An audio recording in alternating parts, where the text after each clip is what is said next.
ma te moom mu porté plainte Bah Diakhaté nee na ko monsieur le procureur saaga yi nga xam ne nag Bah Diakhaté def na ma ko depuis 7 mois mu ngi sa tiroir donc buñ ñu wax ni kii nga xam ne nag ancien président wala ancien ministre la buñ ko saagee dafa am ay daan yi nga xam ne nag dinañ la topp donte ñoom porté wuñu plainte encore une fois pour revenir ni Macky Sall porté wul plainte ki nga xam ne nag moom mooy Mame Mbaye Niang porté wul plainte mu ne ko pourtant Bah Diakhaté mi nga xam ne nag man la saaga ma porté ko plainte Bah Diakhaté mu ngi fi toppeewu leen ko ci dara donc bu leen fi indi li nga xam ne mooy précédent dangereux waxoon nañu ni mu doon waxuñu relax sax mais ñoom dañoo bëgg ñu niinal lépp li nga xam ne nag moom mooy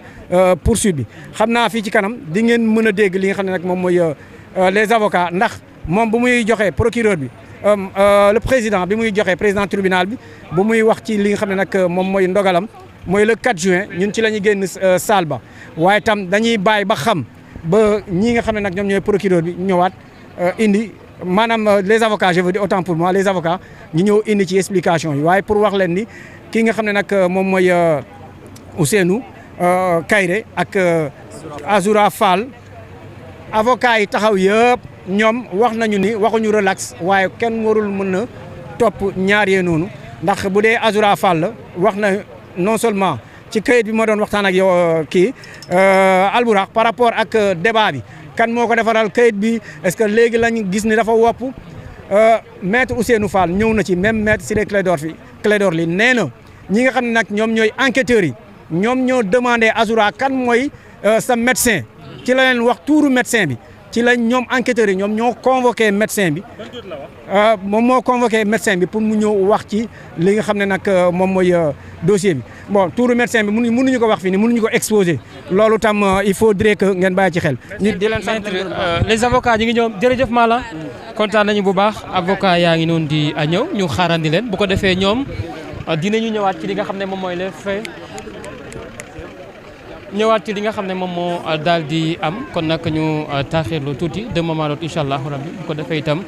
ñu daal di ànd ak les avocats yi nga xam ne ñooy layool ki nga xam ne nag moom mooy Azoura Fall ak itam ki nga xam ne moom mooy d'accord voilà avocat yaa ngi noonu di ñëw de moment l'autre incha allah rabbi dinañ leen déglu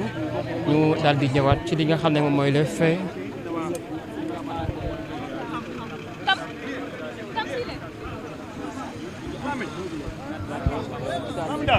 Maître avancé tuuti. Tam c'est bon hein? C'est bon.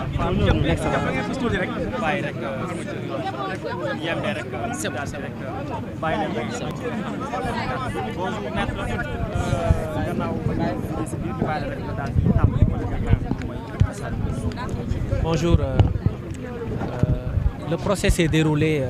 dans des conditions paisibles et sans incident. À la suite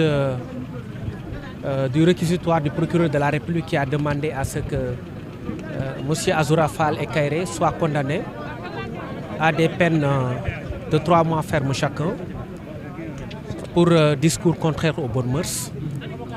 Nous avons démontré que l'accusation n'était pas la bonne et qu'il s'agissait de faits d'injures publiques adressés à 2 particuliers. Et donc, après cela,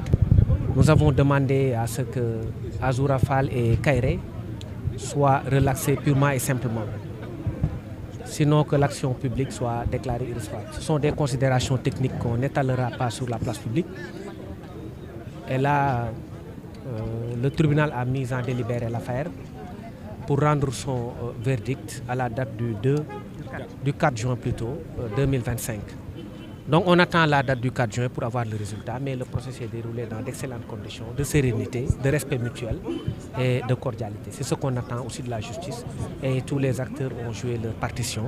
de façon remarquable. mais l'irrecevabilité procédure bi ngeen doon réclamé seen prévenu bi lu am solo nga leer ko Sénégal yi. waaw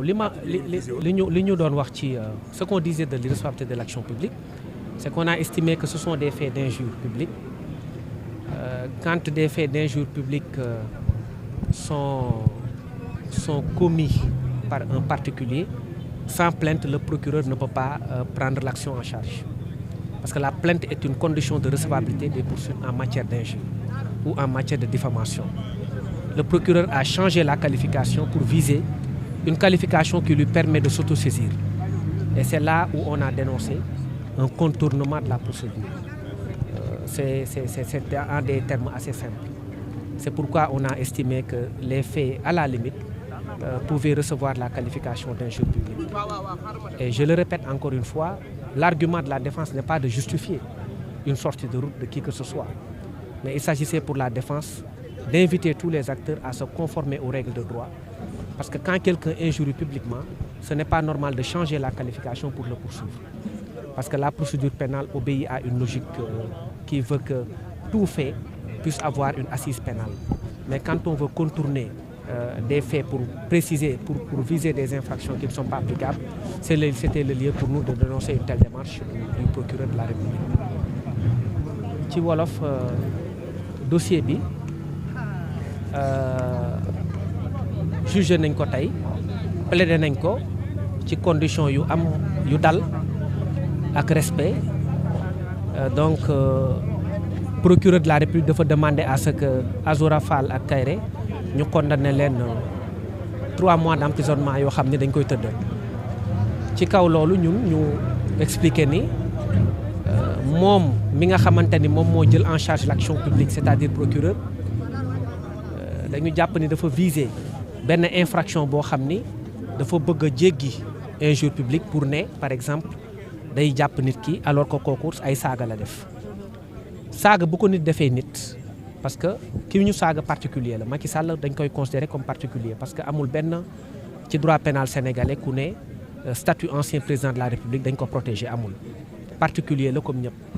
Mame Mbaye Niang aussi particulier la comme ñëpp donc ñoom la ñu saaga ñoom ñoo war a porter plainte te loi bi dafa ne ñoom bu ñu porté wul plainte procureur mu ngi jël action bi or fii dañu gis ni procureur dafa jël action bi donc pour justifier loolu mu viser beneen infraction bu dul injure procureur viser discours contraire aux bonnes mœurs te ñun ñu jàpp ne bu ñuy wax discours contraire aux bonnes mœurs ci mbirum sexualité la ñuy wax maanaam mbirum ay awra ak yooyu awra nit ak yooyu loolu la ñuy wax contraire aux bonnes mœurs mooy ay images ay affiches yoo xamante ni des affiches d'exhibition sexuelle yoo xam ni dafa àndul ak suñu aada ak li ñu naan lu yiw ci place publique bi waaye ay saaga la saaga nu ñu koy définir comme injure donc injure la rek loolu moo tax ñun ñu demander que ñu rejeter li procureur wax léegi ñu mettre en délibéré affaire bi au 4 juin donc la ñuy wax lu ñu àttee. mais am ngeen ci yaakaar. waaw am nañ ci yaakaar dina baax incha allah et ñun am nañ yaqin ni dinañ ñibbi seen kër Kairé parce que Azoura ñibbi na ba pare. d'accord maître si njëlbeen bi gis nañu ne avocat yi nga xam ne maître El Hadj Diouf ak ñoom seen dañoo mujjee retiré aussi li nga xam ne kon moom mooy si processus bi parce que ñoom li ñu wax moom mooy dafa am li nga xam ne mooy mise en scène bi nga xam ne parquet bi daan na koy def seen retiré ban jàngat bi si. bon c'est un litige qu'ils agissent en tant que partie civile oui je crois que c'est un débat qu'ils agitent contre le parquet ça ne nous intéresse pas ils sont entrés après ils sont sortis comme ils sont entrés nous n'avons pas de commentaires particuliers à faire sur leur posture merci.